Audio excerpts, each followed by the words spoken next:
আপনারা কি জানেন কিয়ামতের ময়দানে আল্লাহর কাছে বান্দা কোন আমল করলে হিসেব ছাড়া জান্নাতে যাবে? জানেন কেউ? বলতে পারেন কেউ? ভাই, আল্লাহর কাছে হিসেব দিয়ে জান্নাতে যাওয়া কি সহজ কাম না কঠিন কাজ?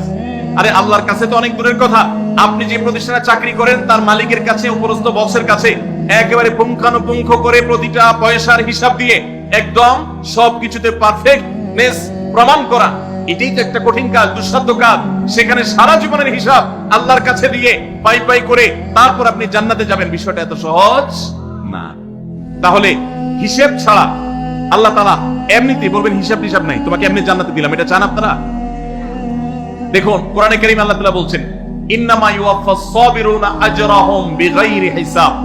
আল্লাহ বিনিময় দেওয়ার ক্ষেত্রে, সওয়াব দেওয়ার ক্ষেত্রে দুনিয়াতে যারা সবরকারী হবে, যারা ধৈর্যশীল হবে, যারা সহিষ্ণু হবে, যারা নিজেকে নিয়ন্ত্রণ করতে পারবে, এই সবরকারীদেরকে আল্লাহ তাআলা হিসেব ছাড়া দিবেন, তাদেরকে সওয়াব দিবেন হিসেব ছাড়া।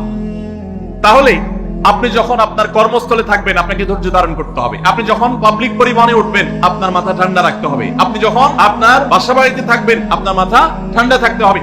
মাথা গরম হয়ে যায় যাদের, হট মেজাজ যারা, কথায় কথায় মাথা গরম হয়ে যায়, ধৈর্যহীন হয়ে যায়, যেখানে সেখানে গন্ডগোল বাধায় দেয়, মারামারি বাধায় দেয়, ধৈর্য সহ্য বলতে কিছু নাই, এই লোকগুলো কিন্তু এই সৌভাগ্যবান মানুষদের কাতারে শামিল হতে পারবে না। ঠিক একই ভাবে দাম্পত্য জীবনে সুখী হতে হলে সবর এবং শুকর, এই দুইটা মূল মন্ত্রের কোন বিকল্প পথ খোলা নেই। সেটা স্বামীর জন্য প্রযোজ্য, স্ত্রীর জন্য প্রযোজ্য।